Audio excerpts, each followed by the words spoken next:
Hi everybody, my name is V. Welcome back to my channel. Today I'm doing something I'm really excited about. I'm ranking 9muses' whole discography, and I'm doing that because finally after 4 years of looking and searching and not finding anything, I have managed to acquire a new 9muses album. I just bought Drama a week and a half ago at this point in time, and I'm still so excited and over the moon, and that energy needed to go somewhere, so this is where it went.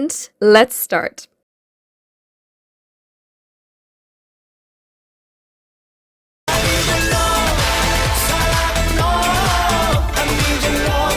I Need Your Love doesn't sound like 9muses at all. There's too much autotune. Actually, it kind of sounds like K-pop crossed with Bollywood, like the way the men sing, hold their notes, and sometimes the instrumental as well. They all sound like Bollywood, but Bollywood crossed with autotune. 9muses really didn't have a lot of luck with their OSTs and collaborations.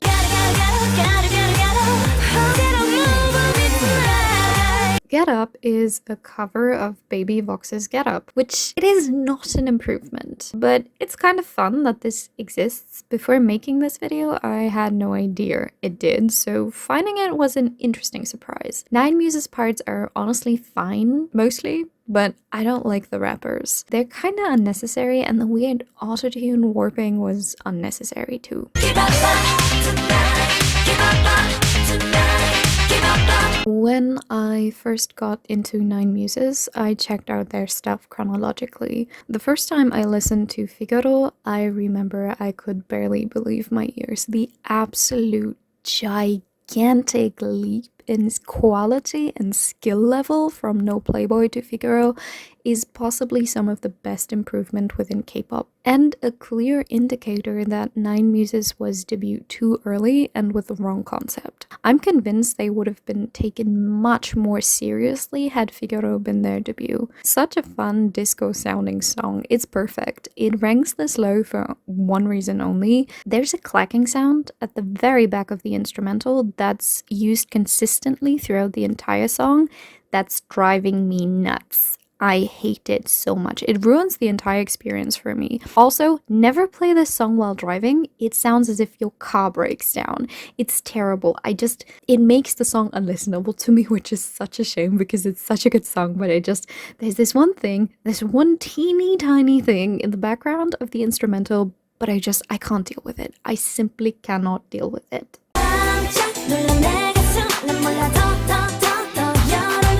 OMG's overall vibe is a bit too sweet for me, especially Sarah, who's doing a somewhat more babyish voice than she's naturally got. It's not helping with that impression, and the line, "I love you, boy, haha," that sounds pretty I don't know, infantile almost, the way it's delivered. Yeah, it's not for me. The instrumental is decently well made though, and the vocal runs are nice.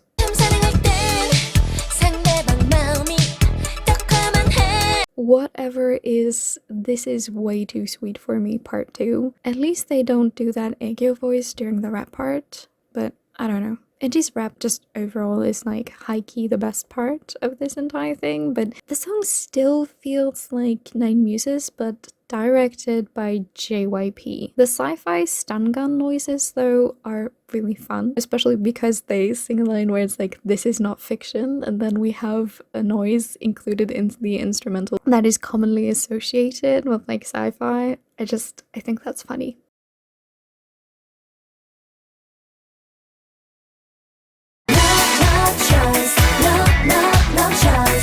I just think the term kill heel or kill heels is kind of funny. Otherwise, this song is a bit boring though, and it's too repetitive, which is kind of the reason why it's boring. I do like the individual parts, but they overstay their welcome a little bit.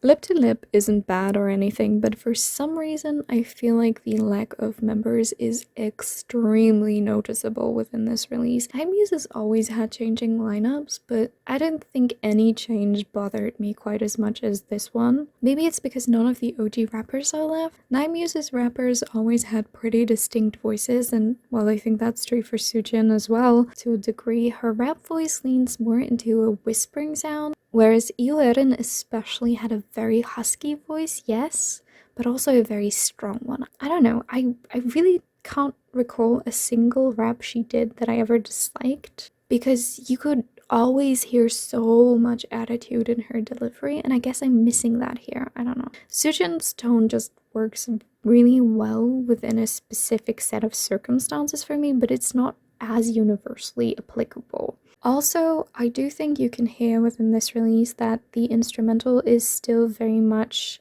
not only adjacent, but pretty much the same that they used originally for 9muses, which was fine, you know, when they did this with a many-membered group, because that was what it was originally designed for, but it does sound empty with only a couple of members left. They did adjust for that later on, and other unit releases don't have that issue, but this one in particular, I don't know, if you combine that with the lack of voices and specifically also the lack of rappers, I do think it sounds very empty. Random phone call songs are the best, and September 17th is no different. They're just the right amount of dramatic, and that a cappella note at the end is really, really beautiful. But it is a bit boring, and I don't come back to it very often. I'm always in two minds about Monster. On the one hand, the instruments, the guitar and the piano, etc., they sound absolutely lovely. On the other hand, the chorus is plagued with these weird electronic sounds I can only assume are supposed to mimic a trumpet, and they only ever appear during the chorus, plus they're the only ones of their kind. It feels like, as far as the instrumental is concerned, this song has a little bit of an identity crisis going on. And I mean, I guess you could interpret that to represent the monster side of that guy, since, you know, they're both quite singular and jarring, and that does make for good songwriting and storytelling, but my ears still don't like it. Yeah, when it comes to Hurt Locker, I don't like electronic sounding instrumentals. That's basically it. Baby, I need you now. Remember is a sweet, proper goodbye song, and I'm glad that they got to do that. I do think it would have been nice to get everyone on board though, at least in the music video, not even necessarily on the track itself. But I guess they did the best they could. And Hyumi getting all the hard-hitting lines and the final line does make me feel a bit weepy every time. That being said, goodbye songs often sound very similar to fan songs, because that's what they are, and I don't like fan songs very much. So, To Mine is clearly a fan song. In case you don't know, 9muses fandom was called Mine, or is called Mine, and it sounds like one. It sounds like a fan song. The issue that I have with this is I don't like fan songs. I never have. The atmosphere is just not working for me in most of them. It is a very sweet song though, and one of the few times they got to explore thematically, so I'll take it, I guess. Also, it's kind of painful. Just a side note that the first like dedicated fan song they ever did happened without Sera, Eunji, and Isam. It breaks my heart. No Playboy is a bit repetitive, but I do still like it. Isam's rap part is honestly so fun. I especially like the Nuna line. It's just kind of funny to me.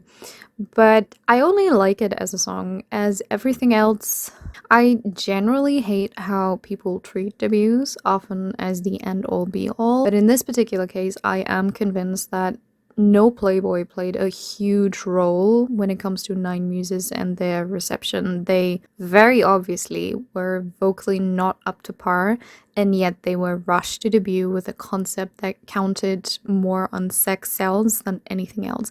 Never mind that they had minors in the group at the time, and you can see how upsetting that was for everyone involved in the BBC documentary that was released.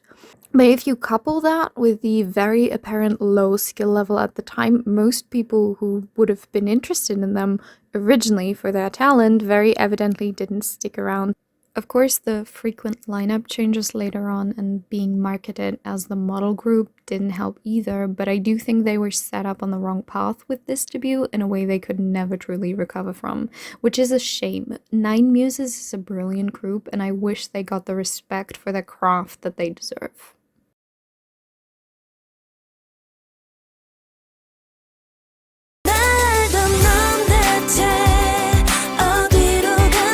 Paper Scraps is pretty much an entirely different, much more introspective sound for them, and I love it so much. It's the first of its kind, and while it can read romantic, as I'm sure it was intended, the lyrics can be interpreted to fit other, more different situations, which feels refreshing. This could be about losing any type of relationship, not just romantic ones.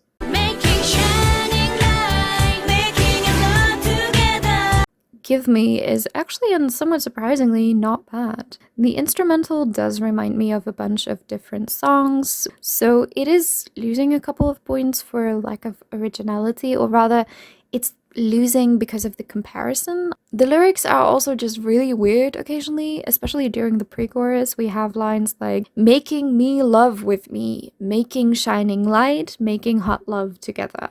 I don't know what that means, and I don't want to find out. But the final part of the chorus sounds so incredibly nice. The 영원히 너와 함께. And the final part of the song sounds absolutely awesome. It is very apparent though that 9muses debuted too early. Sera and Rana sound decent, but the voice that stands out the most by far is So In-young's, and that's not only because she's got all the highlight parts. Comparatively, it's a bad look for 9muses, especially because So In-young herself is, I would say, competent, but not exactly a super outstanding vocalist. But the song is catchy, so I do like it. I would just not necessarily consider it a 9muses song. I kind of consider it a So In-young song, if I'm being honest.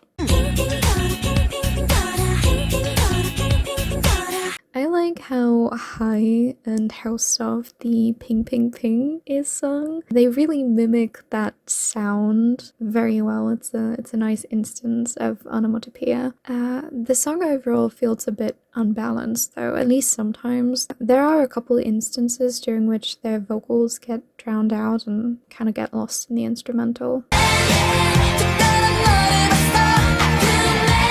Hyumi's part during the bridge of A Few Good Men sounds so incredible. I love it so much. Also, a shout out to Hyumi in general. She was in every lineup from the first to the last comeback, the very beginning to the end. The woman deserves an award for that. Their company was so terrible to them. Also, the guitar sounds so funky.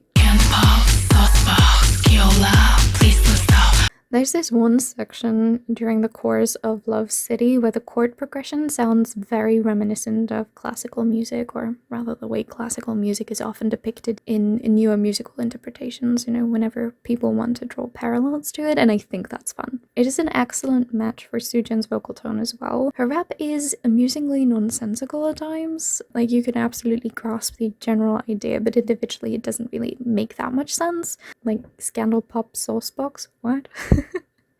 The same thing with the chorus, actually, like the choo choo choo pa pa pa la la la stop it boy. I don't know what that means, but it just amuses me because they tell their love interest to stop saying ridiculous things and being pathetic, essentially. But here they go, doing the exact same things. Probably to show him how he comes across, I don't know. Also, the laugh during the chorus is so cute. Love City is a very amusing song to me. I just delight in the atmosphere of it.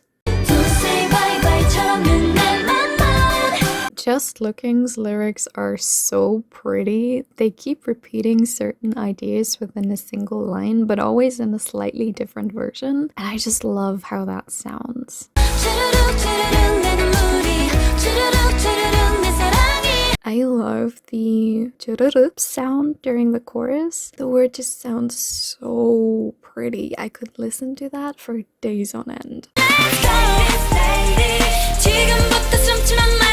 To this day, I have no idea why Ladies starts with a random British TV announcer voice, or why ladies love Casual Andy. Why Casual? Why Andy? And who's Greg? I don't know, but I do love this song. It's a fun performance that they thankfully performed quite often throughout their career. It's also a fun way to track their growth, but it does make it harder to rank. I've decided to go with the OG recording for everything, and because of this, it ranks quite low. Otherwise, Ladies would totally be in my top, I don't know, 10, 15. It would be quite high up. But it is painfully obvious that 9muses was pushed to debut at a point when the members weren't ready yet vocally. But yeah, that's why Ladies ranks so low.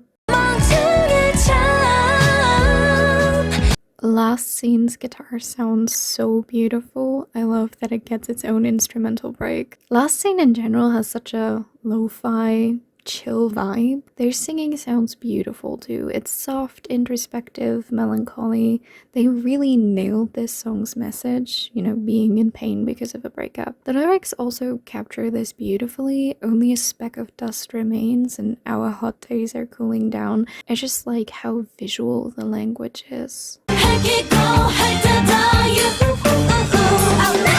Ruma's descending strings are so beautiful. The instrumental overall is one of their best ones. So many instruments and they're all so well isolated. Also, Sarah sounds freaking amazing. I love how strong and sultry her tone is. This is also the start of them not singing strictly about love all the time, which is amazing too. 9muses had all the potential and I like whenever they get to explore it.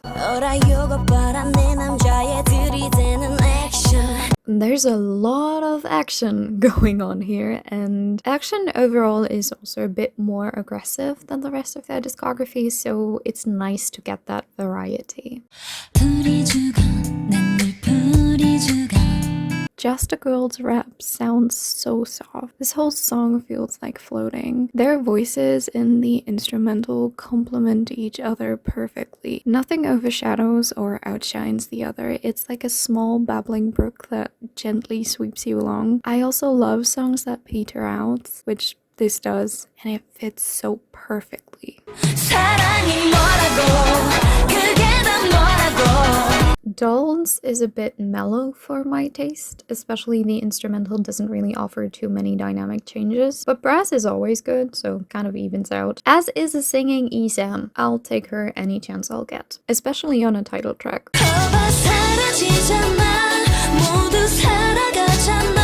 Living Person is such a pretty song. It's just the right amount of wistful. I also appreciate how 9muses for the most part doesn't have an insanely set song structure. Some groups always do the same thing. For example, the same member always opens the song or ends the song or gets the high note or bridge or whatever you can think about, but not 9muses. Unji opening this song is everything I ever wanted and more. Yes or no?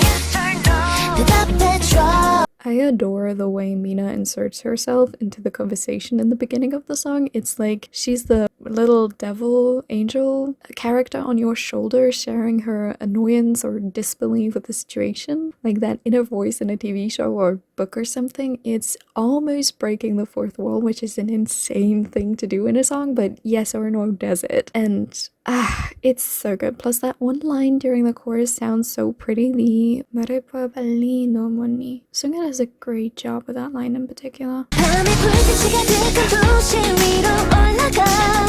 Two of Us grew significantly on me. Originally, I didn't like it much. This is a song Seojin's vocal color matches exceptionally well. She does great whenever she's paired together with slightly more electronic sounding instrumentals, especially when there are tinkling sounds included. Her voice is soft like those sounds, so she does resemble them, but it's unlike them in the sense that there's a very human husky quality to it.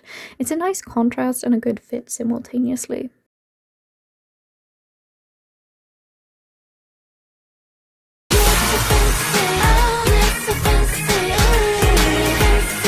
I am enamored with the way that they pronounce fancy to like a ridiculous degree. Also, there's that pause after they shush the guy they address, as if to make sure he's actually listening, which is so cool. The piano sounds positively tinkly too, and they consistently toe the line of almost whisper singing, but they do it in a way that for once doesn't annoy me. I find it rather endearing actually. Fancy is pretty much a perfect song in my book. Time's up. The build-up during the pre-chorus is so nice. Also, this kind of feels like 9muses' version of I Will Survive to me. Anyone else gets those vibes? Just me? I don't know, there's something about the assuredness and the way they so definitively present this breakup within the song that just gives me the same type of feeling. The song's instrumental just sounds like a battle anthem to me, and I'm so here for that. I also love how the shushing sounds that they make almost sound like battle cries. If you combine them with like the impression you get from the instrumental, I just think it's very fitting for this song. You know, it's a going to war against like the other girl type of situation. It may be a bad people anthem, but it is definitely an anthem. Oh, drama. Drama is the whole reason, like I said earlier, that we're doing this now, and I'm so excited that I have this album on hand now, and I love it so much. I'm looking at it while writing the script and just, oh, the happiness. The happiness is so real. But anyways, to talk about the song and the comeback and not just like lovingly stare at my album right next to me. Well, technically, literally it would be left next to me, but that's not how you say that. Can you tell I'm just over the moon excited? Anyways, so drama, yes. I love colorful things in general, so naturally I was absolutely ecstatic about their candy colored hair. One of the few times I care about styling, actually. I also love the song. There's an actual storyline going on that they translated amazingly visually in the music video as well. I just love all the references that they're making. You know, they're watching a movie on the couch. There's a movie theater in the background. And we have like the Audrey Hepburn and Marilyn Monroe references. Also, the rap part is amazing. Like, I'm so happy. Oh god, I wanna go listen to this CD right now, but I need to finish this video. Choices. There's a lot more percussion going on in Secret compared to what they usually use, and I think that works perfectly with their ad-libs, which lean very heavily in the direction of exhales. Like, they almost sound like exhales, and those short sounds almost sound like they're mimicking the percussion, or maybe the percussion is mimicking them. I don't know which way this is supposed to go, but it works perfectly with each other. And there's also this little melody line they've got going on in the background that almost sounds like a game loop, which, I mean, I guess that's what they're proposing, you know, adult secret games in the nighttime, so everything checks out. Okay, first of all, I'm obsessed with the ambient sounds at the beginning of Someone Like You, or A. The like camera shutter noises, amazing. Someone Like You, or again A, is also absurdly catchy. The rap is the best they've ever had, I think. I love how it contrasts with the continuous A's in the background. Also, there's a pause, like a delicious tension building pause. I love pauses. Pauses all the way. And the feel it and the end of the lines are so fun to sing along to as well. I don't know, it just makes me happy. That's basically it. I'm always in a good mood when I listen to this song. Glue is interesting insofar as that I really don't have anything to say about it. I don't think Glue does anything extraordinary that would make it stand out from the rest of 9muses' discography, but it still feels quintessentially them. If I think about something that sounds like stereotypically 9muses, this is what I would come up with, and I enjoy Glue for that. Sensual energy. I like the layers of this song, and Isam gets to sing, which, yay, I always love when she gets to sing, especially in the earlier albums. It doesn't happen that often. The voices could have been a bit better isolated at times, though. Pastry is a song I have replayed to death, and I still love it just as much. The staccato section during the pre-chorus has my heart. They also do a great job with the vocals during that section specifically, like matching the beat and all that. Hear Me especially is great. I Everything about Hate Me is just pretty soft and mellow. I love the instrumental so much. And the lyrics are so pretty too with their flower motive, which is kind of ironic because content-wise this song is kind of quite intense, but it's just, it's delicate. The chorus is also refreshing. Their voices are deliberately muffled, which is a thing 9muses doesn't do often. It's a nice effect. And once again, I love songs that peter out. It sounds so pretty. And Kimjo sounds perfect. The way she sings so softly complements the instrumental so well.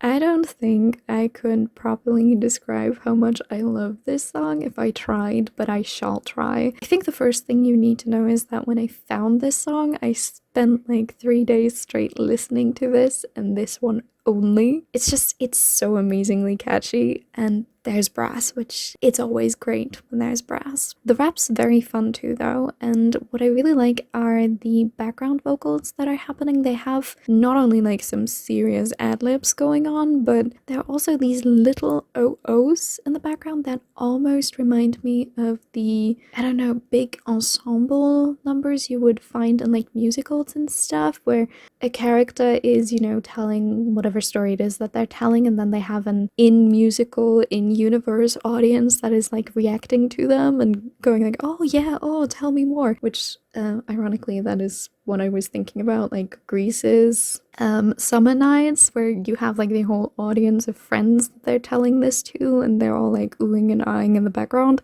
That's kind of the feel that I'm getting from this song, and I just love it so much.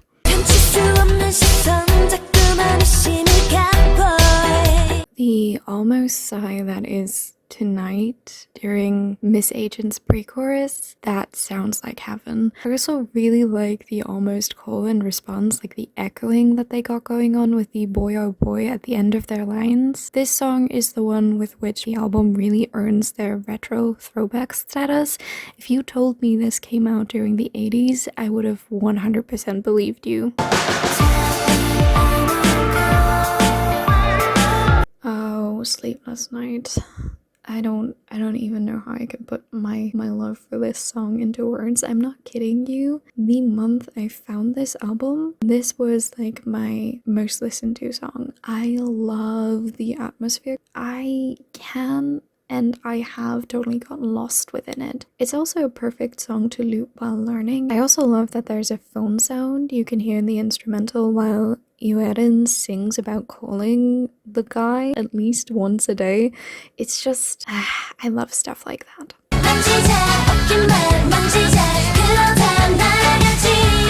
It took me a while to love Gun actually. Initially I didn't like it much, but then that love came with a vengeance. The flyaway move that they're doing is so freaking adorable, and I love how playful the instrumental sounds. It fits the theme of a wannabe bad boy who's too shy to do anything other than frustrate you so well. I like how tongue-in-cheek the atmosphere of this is so much.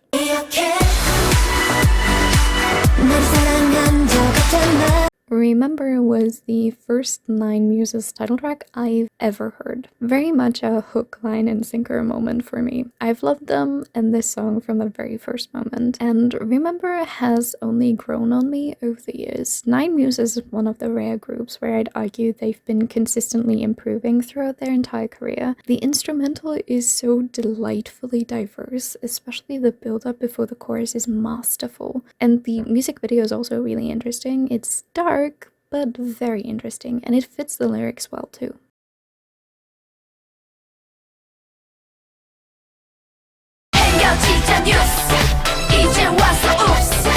News is a whole mood. What I really like is that it stays on the same energy level for the most part, but the bridge at the end truly feels like the uproar they've mentioned in the lyrics prior. It's just amazing.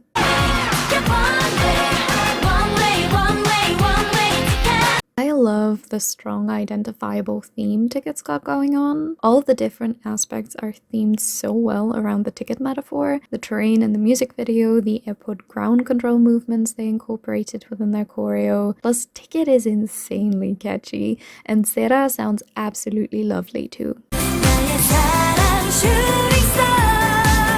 So, you might be wondering what this is because technically we're only left with number one, and I'm pretty sure no one recognized the clip I just played. I certainly didn't know this was a thing before I made this list. This is not my number one. Shooting Star is an honorable mention, and it is an honorable mention because it's cute, it's Christmas, I'm totally eating it up. But it's also more a company song than anything else, and 9muses doesn't really do much. So it felt weird to like actually rank it, given that it doesn't sound like them and their contribution is minimal. So honorable mention it is, which leaves you with one last chance to guess my number one.